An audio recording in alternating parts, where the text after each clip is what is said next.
You are listening to the CPA Moms podcast with Dawn Goldberg, CPA. This is episode number 213, an interview with Lara Johnson about being a CPA's spouse and how to stop yelling at your kids. Welcome to the CPA Moms podcast, the podcast where busy female accountants who also happen to be moms like you get practical support and solutions you need to have it all, a successful career and a happy family. If you are looking for the solution to overwhelm and mom guilt, if you'd like to feel better and have more balance, as well as learn how to take back control of your life, you've come to the right place.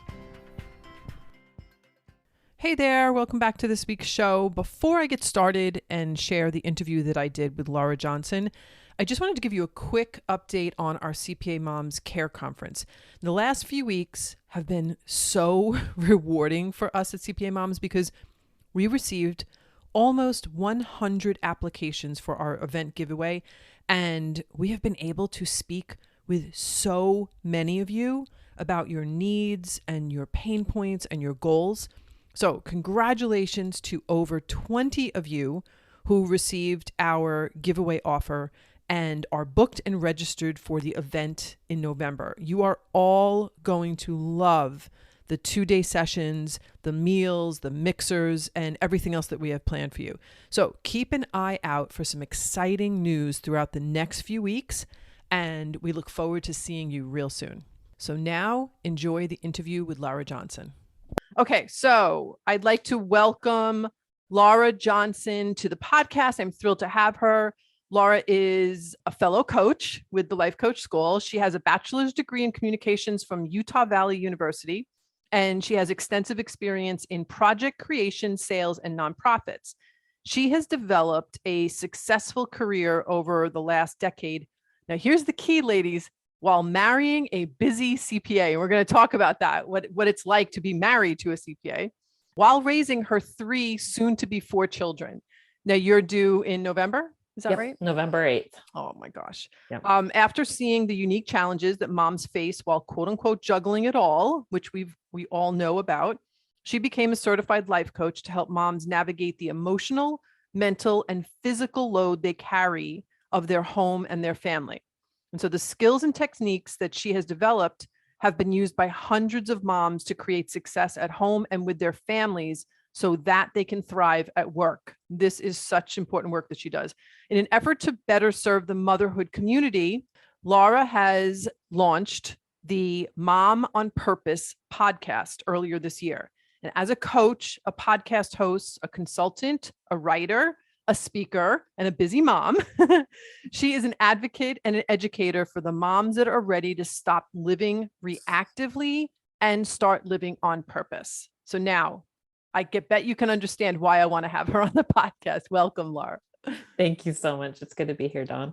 So the first thing that I want to start with, which I think is fascinating, that you are married to a CPA in public accounting. So he's no longer in public accounting. Oh, he's no longer in public. Yes. Okay. But he was, I think he was in public accounting for 6 or 7 years. Mm-hmm. So it was very much the majority of our married life. He was in public accounting. He has since left, gone to the private sector. He is running a financial department for a cryptocurrency accounting software company. So it's very cool. He still loves accounting. He's doing a lot of the finance side now as well. And it is a very integral part of our lives, his career. So before you married, Mm-hmm.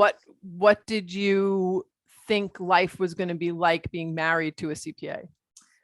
That's a really good question. So we got married young. So when we were married, he was still in school. And so we joked that he started what they call the junior core at his school, which was the beginning of the accounting program in school. And so we got back from our honeymoon, and the day after he started the quote unquote junior core, and he just disappeared. And I was like, what just happened? I'm pretty sure I got married, but I have no idea where he is, and the library's kicking him out because he's studying so long, and he's stressed because he missed 1 point on a test instead of, and so it was just like, we went from this beautiful, like blissful dating to he just disappeared. Mm. And so for me, that was my first introduction to what accounting was. Even his program was so intense that he had to get permission in order to work outside of the accounting program because it was known to be such an intense program. So even, even like contributing to family finances was really difficult for him because he had to get permission from the dean in order to work. Wow. And so it was just really unique experience that I don't think I was even aware would be the case at all. Yeah. So, I mean, I'm talking to an accountant. Yeah. I mean, Yeah. So, yeah. No, we get it. We get it. So. But I think it's really, I've never had anybody on that was the spouse of an accountant. I've had accountant moms on. I've had the franchisees, the CPA mom franchisees who are accountant moms starting their own businesses, but I've never had the spouse of an accountant. What advice would you give to the accountants as you are the spouse of an accountant? What advice? I mean, you really can't give the advice to your husband because he's not going to listen to it as much. Yeah. But what advice would you give to other female accountants from your perspective as the spouse of an accountant? Yeah. Well, and to your point, what you just said, I do give him lots of advice. I always joke that he's my first client. We've done a lot of coaching around all of this. And I think the biggest thing is just recognizing that, yes, this is like accounting is your world, but it's not our world. Mm-hmm. And so really being able to understand that we're doing our best to understand the stress and everything that you're going through, the deadlines, all of it. But at the same time, we exist outside of that. And so it's very hard for us to feel like it's almost like you have to step out of that world and into our world just as much as we're trying to step outside of our world and into your world. And so I think for all of the moms that are listening to this, that would be the advice that I would give, is that it's very challenging for us to understand your world. And I know it's hard for you to understand our world, but when we take time to step outside of that, that's when we can really come together in our marriages. That's so important. I just did it on my podcast this past week was about transitions. Yeah. And how as moms, we're dealing with the transitions of our children starting school again, going from summer, having no schedule to now all of a sudden being scheduled. But we go through a lot of different transitions as working moms, going from just, pajamas to clothes, from clothes to getting the kids to school, from school to work, then from work mode to mom mode. Then there's go from mom mode to relaxing wife mode. Yeah. There's so many different transitions, and how as accountants, because we get very hyper focused in our work, that it can be challenging for us to stop and plug ourselves, unplug from one thing and then plug ourselves into another thing, i.e. our families. Yeah, completely. But it's having that awareness. And I think what I'm hearing from you is that it really would help just to have more communication. Yeah. Where both parties are like, here's what I need. And the other person can say, here's what I need. And how can we come together? And here's what I'm seeing. Here's the awareness that I have. And I'm not sure if you see that, but yes. Yeah. And I think that's such a good point, is as long as you're communicating and you're both seeking to understand each other's perspective, you really can't go wrong. I think for me, being able to communicate to him on I would rather you step away from the family for 15 minutes and sit in another room with your phone or however you want to detox, and then join us, which is so much better than transitioning straight into the family. And I'm like, hey, let's go. We don't slow down here. And he's so overwhelmed because he hasn't had a chance to make that transition mentally and physically. And so I think for a lot of moms, that are CPAs, there is that mom guilt that really is that underlying noise all the time on I haven't seen my kids. I got to come right. back and jump into the swing of things, but you haven't given yourself a mental transition yet. And so all of a sudden the stress is so much higher. And so like being able to see like those 15 minutes or 30 minutes stepping away from your family to transition is going to make all the difference. You stepping back into the world of, the family existence.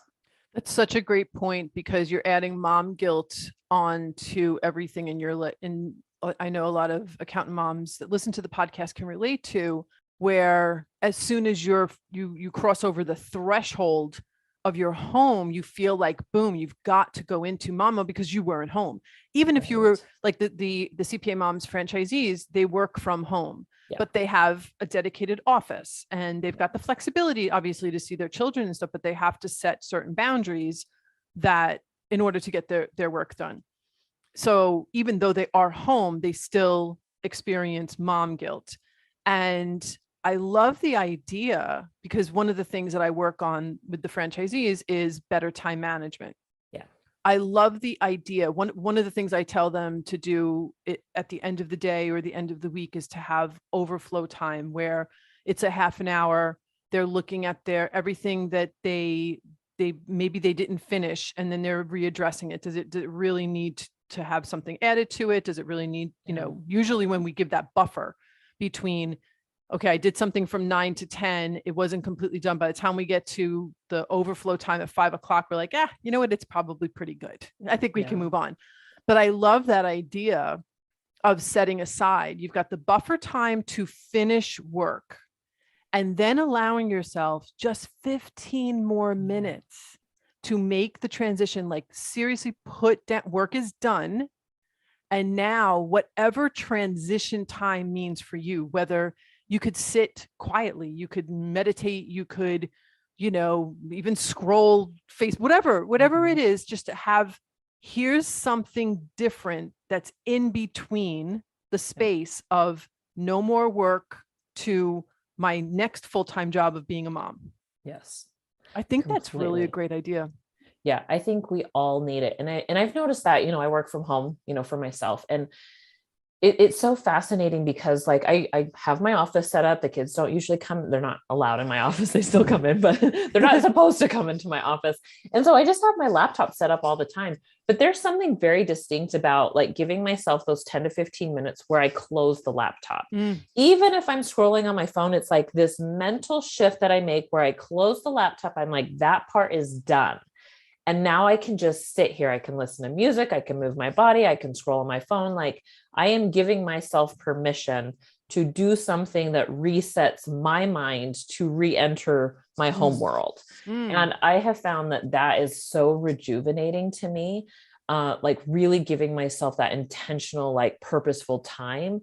And it's not long, because what we find is that if we jump right back into the house, we're going to be like trying to linger in the bathroom longer, or we're trying to like sneak snacks out of the closet because we're so stressed, and we're like we're going to escape in some way. Yeah, totally. Yeah. And we're going to make up that time somewhere in these little moments, even if we're just not physically or like mentally present. We're losing that amount of time anyway. Mentally, we might as well just do it on purpose ahead of time.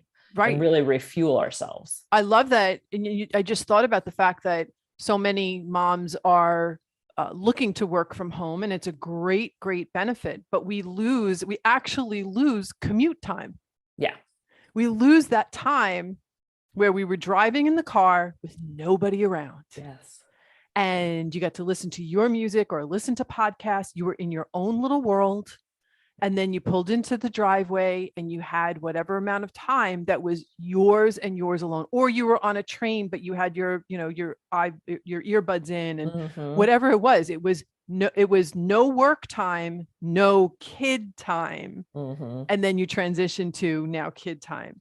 Yeah. And when we're at home, it's a wonderful thing, but we've kind of lost that buffer time, that in between, how do we give ourselves permission, right? We don't want to go back to the days of 2-hour commutes, but why can't we just give ourselves permission to put on music or light a candle or whatever in our office for 10 minutes Yeah. and let that become a ritual. Yeah. Where that signifies we're giving ourselves some self-care, and it signifies the end of work, not yet the beginning of mom mode. Yes. Yes. And it was so interesting. So with my husband, he commutes about 45 minutes away. And one of the reasons why he got his Tesla was because it has self-driving. So he could multitask and do his thing. And, from like the freeway where we are to his freeway, like it'll take him there, it'll drive him there. But what we started noticing was that he was losing his buffer. He was still in work mode. Yeah. He was using that. And so suddenly, like, he would come home and he's all stressed. And I'm like, no. You had a 40-minute buffer. What were you doing during that time? Yes. And so it was so interesting, even being able to see that shift, like that was the whole purpose on getting the Tesla. But what he lost in that was his buffer time. And so he we saw had it to, as like, more work time. Yeah. Yes. He was trying to be more, productive, which is, productive. what CPAs do. They want to use every minute Yep. of the time that they have, which is so fantastic. They're so efficient. Yeah. But sometimes that efficiency you can use against yourself. And it affects the family. Yes, completely. It affects how you show up for your family when you're not allowing yourself that time. Yeah. So transitioning to mom guilt and how hard it is for working moms, and especially for accountant working moms. Let's talk about the topic of how to stop yelling at your kids. I think this is when you and I spoke before, Laura and I spoke a few weeks ago, and she mentioned, how to stop yelling at your kids. I'm like, yes, you have to come on the podcast and talk about this. So tell us a little bit about that. Yeah. So I always tease with my clients that, like, how to stop yelling with your kids. It's super easy. You just close your mouth. But we complicate it, right? Like, it's so hard to do that because of two specific reasons. And so, like, I want to first just like really just simplify the fact that to stop yelling at your kids, you just close your mouth. Like that's all it is. Mm-hmm. But the reason why that's so difficult are two specific things. It's the internal stress that we like, all the background noise of what's happening in our brain. And it's the external stress with our kids and managing the home and the deadlines at work and the growing to-do list, all of these things that feel like they're coming at us. But then you have like the internal stress, which is all your like anxiety that's getting heightened. You're feeling really overwhelmed. You have all these expectations of things your kids should be doing or should be saying to you. And so those two reasons, the internal and external stressors, are what really makes it so hard for us to stop yelling. And so that's where I really wanted to start, with that conversation, is that's why it's hard. In theory, you just close your mouth. That's so simple, but we complicate it because of what's happening in our brain. Oh my gosh. Yes. Well, just for clarification, Laura and I went to the same coaching school. So we're going to be speaking a language that my audience is very familiar with, because I've talked about how the brain works, and, ad nauseum, I've just like really tried to get across how important it is to manage your brain, that how you feel has nothing to do with the circumstances that are happening, has everything to do with the thoughts your brain is offering you about those circumstances. Yes. And so, we look to, why is it so hard? We look to naturally, when you haven't done this work that we've done and that we coach our clients on, we look to the external things. Yes. But it's so much more important. We're missing such a huge piece to not look at the internal reason why. Completely. And I think as moms, CPA moms, particularly, there is a lot of circumstances that you're juggling. Mm-hmm. And so and this is where I get really clear with my clients, that are juggling it all, is once you really get clear on what's happening in your brain, you can make changes. You can stack the circumstances in your favor. But if you start there and never clean up the noise, then it won't ever matter if you really start changing those circumstances. So like, I always laugh. Did you ever watch I Love Lucy? Of course. Yeah. Okay. Yeah. Do you remember when she like went to the candy factory and they were rapping? Yes. So the conveyor belt just kept going and going. Yes. Yeah. So I show that clip to my clients because it's so funny, because so I'll explain it just briefly there. She's supposed to be wrapping these candies. and the candies are coming out pretty fast and they can't keep up with it. So she's trying to wrap all these candies, but they're coming out so fast on this conveyor belt that she starts putting them in her shirt, and she starts putting them in her cheeks, and she starts putting them in her hat, and she starts like shoving them in all these places, trying to make it look like she's, quote unquote, doing a good job. And then the boss or the manager comes out and she's like, "Oh, you guys did such a great job. Speed it up a little." And then they start flying out. Which is like, it's like one of those like classic things. But that to me is like what it feels like as a mom, is that yes, things are coming at us so fast, but if we're trying to juggle it all, it's like we're shoving things in our shirt and in our hat and in our cheeks, when in reality, like we can get rid of 50% of that and really start cleaning out our house and figuring out ways to like put circumstances in our favor. But again, it all goes back to the mental thought on like, you got to make sure that your mind is intact first, and then start addressing the circumstances to make your life simpler. Yeah, I love that visual of the I Love Lucy episode. And I think of, we keep shoving things and shoving things and shoving things, and it's going to burst out in some way. Yes. And that typically is, unfortunately, yelling at our kids. Yes. Because we've stuffed it and stuffed it and stuffed it. Yep. And we're trying to do the best that we can. Like you said, juggling it all. And one of the things that I had shared with the CPA moms community a while back was, instead of asking a mom, "I don't know how you do it all," why don't we ask, "How can I help?" Yes. There was a book years ago, "I don't know how she does it all," or something. "I don't know how you do it." And it was nice to acknowledge how much women do and how much we balance, and that we're doing both of these roles, and then forget about single moms. I was a single mom for a while, and that was just craziness on steroids. Yeah. But yes, it's wonderful to acknowledge how much we do, and we need to address the fact that we are taking on too much. Yes. And that completely. And I remember at one point having we were at a dinner party or something, and one of my girlfriends said that, like, "I don't know how you do it." And I just remember I didn't at the moment, I shoved it down, but by the time the party was over, I just burst into tears because I wasn't doing it all to the extent that I thought I should be. And I felt like I was failing in so many areas of my life, and that my kids were struggling because of it. And, we had all these challenges. And I think that's one of the most detrimental questions that we can ask each other is, "I don't know how you do it all," because the majority of women don't feel like they're doing it all, or that they're doing it well enough as they should be. And when we really start simplifying our life, and when we really start managing our mind around it, we don't have to do it all. We can do what's important to us and let the other stuff go. That's when we start really lowering our anxiety. That's when we start really lowering our overwhelm. And that's when we start connecting more with our kids and not yelling so much, because we're getting rid of that internal stressor that's going on. Just thought of, that's so important to understand. And I just thought of the fact that we talk a lot about imposter syndrome in our careers, but not imposter syndrome as a mom.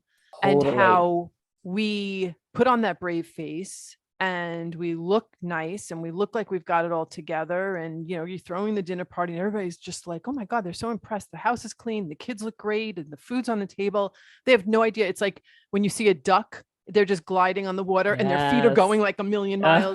Like you don't see under the surface all the craziness. And because we don't want to appear as if we can't handle it. We don't want to appear as if we're weak, or I don't know. We don't want to admit that we need help. But I think instead of saying, "I don't know how you do it all," just like, "How can I help you?" To do whatever it is that you choose to do. Not to do it all, but just how can I help? And that's such a good point, because I think we as women view help as weakness. So not only is it important to ask each other that question, it's also important to be on the receiving end of it, that it's okay to accept help. We don't have to be in a quote unquote family crisis in order to receive help.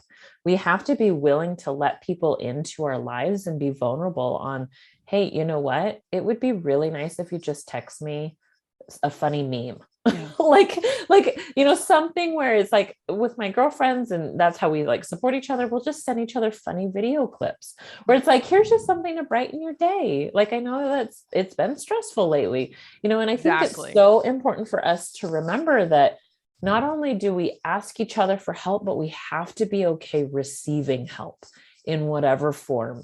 And I think that's a real struggle for a lot of moms that I coach. Oh, that is so true. I remember when I was going through the hardest part, being a single mom and balancing my career and my kids and everything. And I just, I didn't want anybody to know how challenging it was. And I was one question away from just bawling my eyes out. Yeah.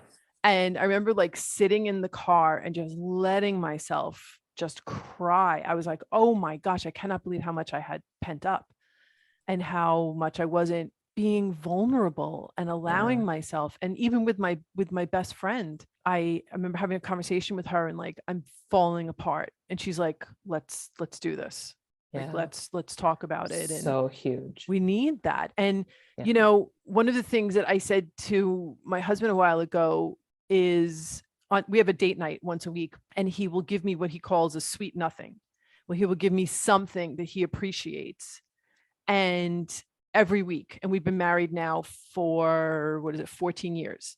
So every Wednesday, he'll give me this one sweet nothing. And I said to him, it's not that I need that, but I appreciate that you Yeah. find something to appreciate. Yeah. And that just, it's like one sentence, but it carries me like Mm-hmm. through everything else that I have to do. Yeah. And sometimes it feels awkward and it feels weird. And you're like, oh, I feel like I'm being needy asking for something, but I'm glad I did. Yeah. I'm glad I did. And he keeps doing it. And I'll even tease him. I'm like, so you have my sweet nothing? And he's like, yes, I have your sweet, or he'll say, give me a minute, and he'll think of something. But it's okay. It took me a really long time to ask for the simple little, just give me Yeah. something. And I think, sorry, I don't mean to cut you off, but Yeah, yeah, no, no. I think that's so beautiful because, well, at least for me, when I was really understanding and applying the tools of the work we do, Mm, I recognized that I could self-validate anytime I wanted. And it was like very empowering. And then I kind of looked around and thought, okay, but then why do I need other people? mm, And then I started to realize, well, I want other people. I want to have these relationships. I want to have these connections because I want them, yeah. not because I needed them. And I really found that in motherhood, with my kids, it was like suddenly it was okay for me to show up and connect with them because I wanted to, not because I was feeling guilty or I needed validation from them anymore. And then our relationship started to improve on such a deep level. Same thing with my husband, of course. Yeah. Yeah. Yeah. The work that we do with the life coach school, how we've been trained, the greatest impact that I saw initially was on my relationships. When I Yes. dropped the manual Mm-hmm. for Yeah. everybody, especially for my kids, especially for my husband, Yeah. how the ripple effect was. I've spoke about the manual on the podcast, but just as a reminder, it's like this unwritten instruction manual that we have for other people about how they need to behave in order for us to feel a certain way. And it's making it's making our feelings dependent on someone else behaving or not behaving in a certain way. And you give yourself so much power back when you understand that it's your thoughts that create your feelings, not what someone does or doesn't do. On the other hand, it also, and it's nice to be vulnerable enough to express how you feel. And then, like you said, to express what you need. We don't need to, but it's nice to have that relationship with someone where you feel that you can say, hey, I need a text. I'm Mm-hmm. having a bad day, or I need a boost, or what can I do for you? Do you need Mm-hmm. something? We could be very independent, but Yep. we need to be in community with each other. Yeah. And I think that's so important for us as moms, going back to what you're saying on being able to understand the mom guilt and all of us trying to look and be empowered. And there's such a beautiful movement to really create these strong, independent women, that we forget being strong is sometimes asking for those things. Yeah. And when creating that community and putting ourselves in these vulnerable situations with other human beings, whether that's our spouse or children or girlfriends, whoever that is. I remember at one point, this was after my second baby, I had postpartum depression, horribly bad. And that was like the beginning of my transformation. And I was in meeting with a therapist, and she said, when you have a bad day, who do you call? And I had nobody. And it was not because there weren't people that didn't care about me. It was that I had never called somebody to tell them I was struggling. Wow. That was not something I had ever done or thought to do. Wow. And I think a lot of moms find themselves in that same shoes. And it's taken me years to build this community, but I gave myself permission to take years to build a community of people that I trust.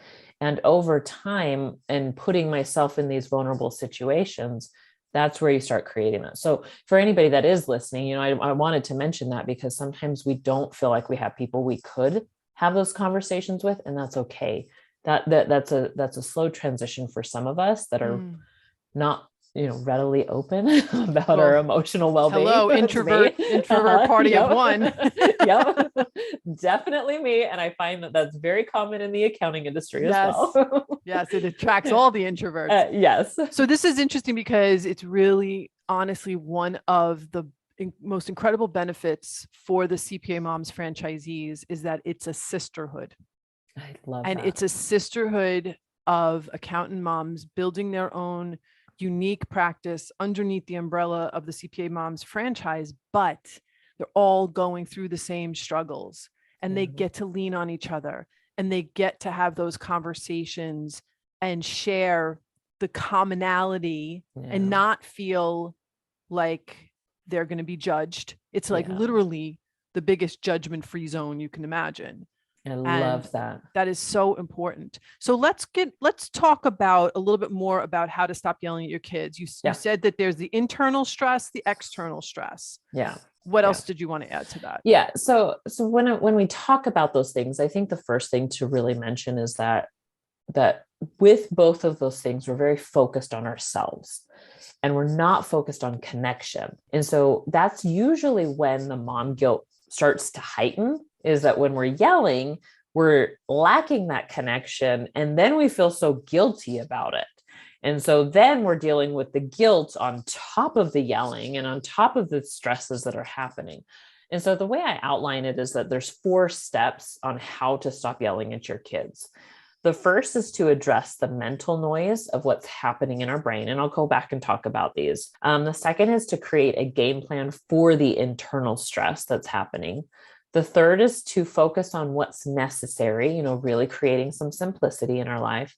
And the fourth is creating moments of connection with our children. And so when I talk about that first one, like addressing the mental noise, I love that you brought up the manual, because for so many of us, we have a manual for our children, we have a manual for our partner, we have a manual for ourselves. And so when we start getting this heightened internal stress, the manual is at the forefront. Like, I should have a clean house. My kids shouldn't be back talking. They should listen the first time. They should do, and then we start having this like checklist of all the things that they should be doing and that we should be doing. And when they're violating those, then we get really upset about it.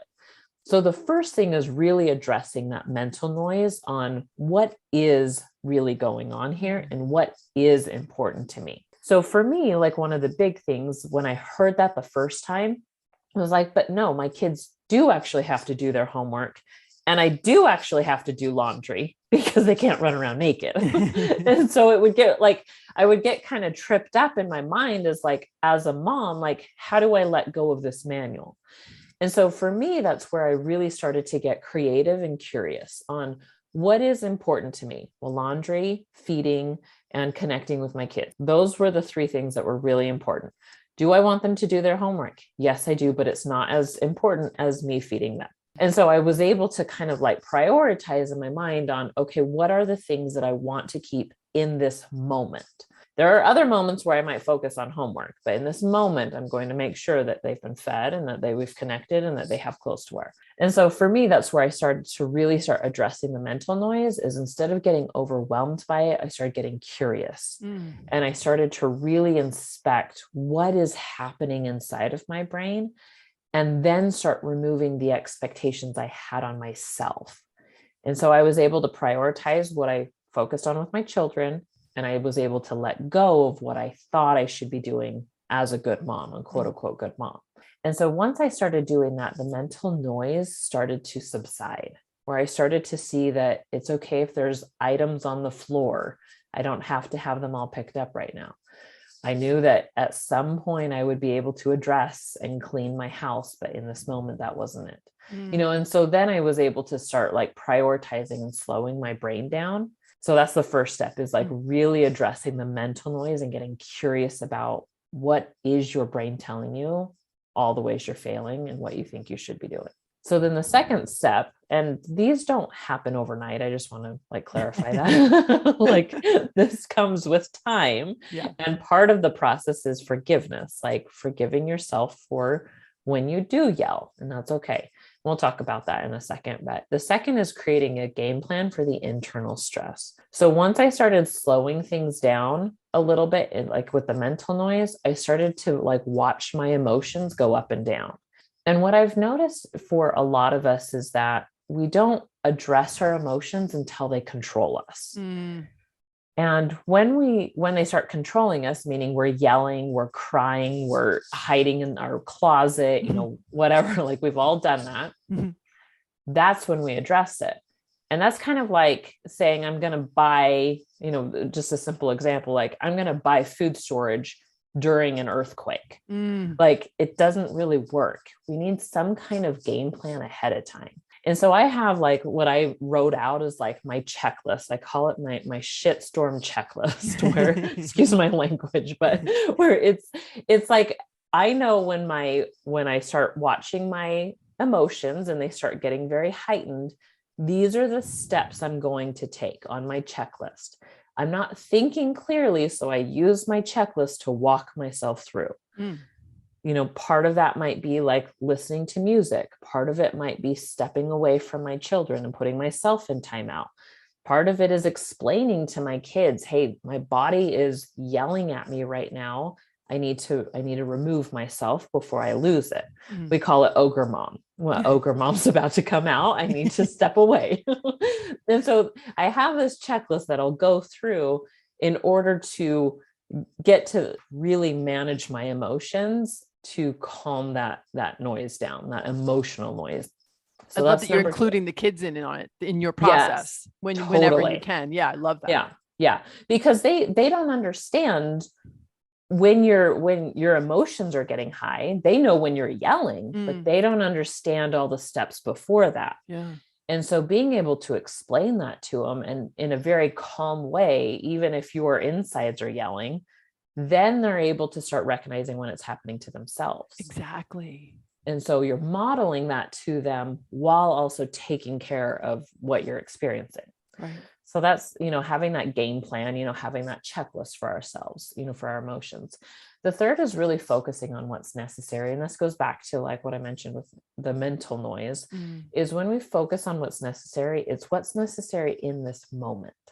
Most of the time when we start getting overwhelmed, our brain is really expert on loading everything up. I always laugh with my clients. When you're stressed about feeding your kids dinner, suddenly all your baseboards are yelling at you to clean. It makes no sense, but we all do it. We're like, all of a sudden in this moment, I'm trying to figure out what's for dinner, and my to-do list just grew by 20 items. Okay. And so in this moment, we have to focus on what's necessary. What's necessary is I'm getting dinner for my children, period. Right. Not thinking about homework in the next hour. That's the next thing that's necessary. Okay. And so as soon as we really start figuring out what's necessary, that's when we start slowing that conveyor belt that we talked about with I Love Lucy clip. Yeah. Like, then we're just taking one thing at a time and addressing that. And then the fourth is creating moments of connection. And I think I was doing some research on this the other day, and I was looking at like, how much time do we need to play with our kids? Because all of us have this like mindset that we need to spend hours with our children. Right. And the CDC actually recommends 5 to 10 minutes. Oh my God, I love it. I was like, oh, we've all got that. Like, what are we stressed about? Oh my 5 to 10 minutes. Because we're 5 to 10 minutes. perfectionists. Yes. Yes, especially as Absolutely. the accounting profession, I say, is a breeding ground for Oh, perfectionists. for sure. And if we're Yes. perfectionists at work, don't Yep. even think for a second that you're not a perfectionist when you're Yes. home. It Yes. absolutely bleeds into all Completely. areas. Which is why you feel so guilty when you're not able to do these things with your children. Right. You know, when you're having to like feed them and do homework and you think I need to be playing with them, that mom guilt is so high. And so what I loved about that was like, oh, it's just 5 to 10 minutes. And so what I teach my clients is that we can create moments of connection, moments where we are present with our children. We don't need hours, we need moments. And what we're doing is we're building this foundation for our family in these moments of connection. I love that. And so for me, it might be like turning on music and dancing while I'm cooking dinner with my kids. Like that's a moment of connection. It's not a huge length of time. Another thing is I find that when I start getting really upset, one of the things, and we don't have the video on, it's a podcast, but I tense my fingers up to where they kind of look like bear claws, and I'll get like really stressed and I can feel it in my body. But what I realized was that if I turned my hands around, they looked like bear claws. And suddenly I started playing and growling at my kids like I was a bear. So it was like, as soon as I started feeling myself like get really growly inside, if I turned my hands around and started chasing them and tickling them like a bear, suddenly that moment of connection happened instead of me yelling. I love that idea. I interviewed my children, the Mother's Day podcast this year. I interviewed both of my children about their experience being the children of a CPA mom. And it was so funny. I've asked them this over the years, what do they remember? Because I have moments of sheer embarrassment and terror of different things that I thought, oh my God, they're going to be on a psychiatrist's couch one day because, for example, like nobody was there to pick up my daughter at the bus stop. So the bus company called me, we have your daughter, you know? And I thought, oh, she's going to be damaged for life. And she was like, and then my mother joked with me and said, you know, she's probably going to remember that the person at the bus depot gave her a lollipop. And when I asked her as a young adult, do you remember that? And she's like, oh yeah, I remember it was like a strawberry lollipop. I was like, oh my gosh, I thought forever. And so that, and then I'll say to them, do you remember this? Do you remember that? It's those simple moments. Going upstate to my parents had a trailer upstate on a lake, and building a fire and making s'mores. Yeah. They don't remember the expensive bike that I bought them. They don't remember, they really don't even remember like a trip to Disney that we went to. It's the simplest moments. My kids will come into my backyard, and if I have like the fire pit going, they immediately have that scent memory of being at the trailer, and they'll say, "Oh, grandma's house in the woods." The smell of smoke reminds them of that. And I'm like, those simple memories, those simple things that we did mean the most. And completely, because they create these concrete foundational things within our children's lives. And that's like, having that foundation is what allows for the flexibility of the emotions when they do come up. Meaning, like yesterday, for example, I was having just a really pregnant day where I was just grumpy all day. And so I was tucking my kids at night, and that's for us like a really concrete moment of connection, is when I tuck them into bed at night and I scratch their backs, you know, for just a couple minutes. And it's not anything big, but it's a connection moment. And so as I was doing that last night, I apologized to him. I said, you know, it was really tough for me today, and I am so sorry. That's not the way that I want to show up for you. I hope you'll forgive me. And they said, you know what, Mom, you're pregnant right now. Like, we get it. It's hard. And they're 11 and 8 and 4. I mean, they're young, they're little, but they were able, because we have those connection moments built, they're able to then give me flexibility on the days when I am having a rough day and I'm not showing up the way that I want. Oh. But that's where like creating that foundation makes all the difference for when you do have a bad day. And I love going circle back to the communication, right? Communication is the key. Yeah. Like being vulnerable with them and saying, Yeah. hey, I'm sorry that I had a bad day. It doesn't have anything to do with you. It Yeah. has to do with whatever's going on. There was a tough day at work. There was I'm not feeling well with the pregnancy, whatever. They say that children have this ability to make everything about them, but in a bad way, right? Mom's mad. It must be, I did something, or I'm bad, or I'm wrong, or whatever. But when we have these communication with them and we just have these honest moments, I think that it helps them to also acknowledge that, oh, I'm having a tough day, or I'm having, I'm feeling this way, and verbalizing it, not stuffing it. So key. I love that. And then when we are working through these 4 steps that you said on how to stop yelling at your kids, it feels like a platform of acceptance and forgiveness. Yes. It's just so kind and loving to ourselves that of course it's normal. We're not supposed to be perfect, but that if you follow these 4 steps, it just makes it easier to then go on to the next day and not drag this, add this to the heavy backpack that you carry every day. And I think that's so important because we learn so much from our children, that when we've created these moments of connection, we've communicated with them and they're forgiving us, it's important for us to forgive ourselves as well. True. And not carrying it into the next day. And then adding the mental noise, and snowballing it for the next day. And for me, years, we carry it for years. Oh, completely. I can't tell you how many, like their children are adults and they're still like having these horrific like memories and being able to release that, for ourselves. But I think that's been one of the biggest gifts that I've given myself, and that I've watched my husband start to give himself as well, is that when we're doing our own work, when we're really managing our own emotions, when we're trying really hard and creating these moments of connection, it doesn't snowball day after day after day, is that it stays in that day. And we can release it and be okay with it. And we don't have to make it mean anything about us when we show up the next day. It's like a fresh new start.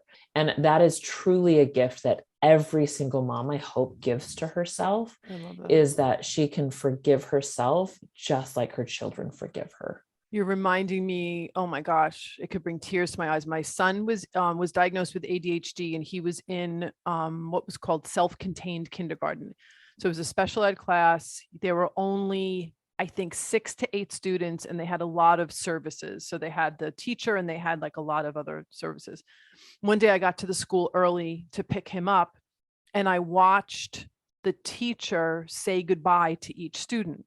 And she got down to their level on the ground, and she just looked them in the face and she said, "Today is over. Tomorrow is a new day. I can't wait to see you tomorrow." Because these kids all had behavior issues and they all had behavior management and they were working on different things. But every single child was told, "This day is over. You come into school tomorrow. You have a clean slate. There is nothing that we're carrying from yesterday to today."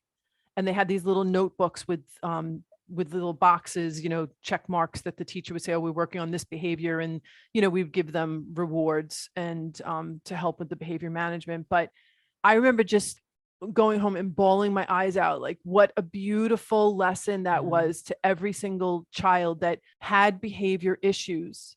That doesn't matter. Tomorrow you've got a blank new slate, and we need to give ourselves that permission. Like just to imagine like a dry erase board where it's all erased. Yeah. I love that so much. That is so beautiful. And one of the activities that I did with myself just recently I was coaching myself, and again, I mean, very largely pregnant. I just went through COVID this last week. It was just one of those really hard weeks. My husband had a small surgery, and it was just a very hard week. And I started recognizing, like, I call it the mean girl in my head, where she was just yelling and yelling and yelling, all these things that I was failing. And so I started writing them out. And then I realized, you know what? I'm going to put a line right down the middle. And I labeled those as like, these are the mean girl thoughts. And then I wrote on the other side, like, what are the kind thoughts that exist in my brain? And I like started writing out, what are the kind thoughts that are there? And it's the same kind of thing on, like, when we're really giving ourselves a chance to see our brain, we are wiping the slate clean. We are learning how to be kind to ourselves. We are starting fresh every single day. And if that is hard for you, question why. Like, if you're having a hard time letting go, your brain thinks it's useful for some reason. Like, if you remember your past mistakes, maybe you won't make as many in the future. And that's just not the case. Yeah. That's the mean girl thoughts that are existing in our brains. And that's actually holding us back when we focus on those instead of like the kind thoughts that exist. I love that. Well, thank you so much. This was just such an important wonderful conversation to have. And for any of the listeners of the podcast, as I said, Lara has a podcast, Mom on Purpose podcast, and that's on iTunes. Yeah, you can find it on any platform, iTunes, Spotify, Stitcher, Amazon any Music. of them. And your website is Lara, Lara Johnson, Johnson, coaching, larajohnsoncoaching.com. Yeah. Thank you so much for being on the podcast. This was such an important conversation. And I loved getting to hear your experience as the spouse of a CPA, but also the amazing work that you're doing with working moms and all those moms that are quote unquote juggling it all. Like, we need to have more conversations like this. Yeah, I completely agree. And so it's been an honor to be here. And, to all the moms that are listening, the CPA moms that are listening to this, you're doing a good job. And I hope that your spouse knows that, just as much as I know that. And we love you. That's as what I can say, from a spouse. We are so, so appreciative of you. That's wonderful. What a great message. All right. Thank you so much.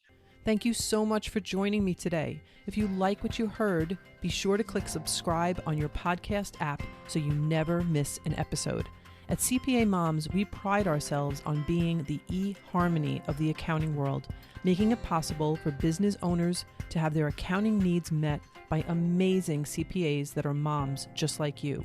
Whether you are an accountant interested in growing your own solo mompreneur business, or perhaps you are looking for flexibility to work from home, or maybe you are looking to grow your current firm or team, CPA Moms has what you are looking for. Check us out at cpa-moms.com.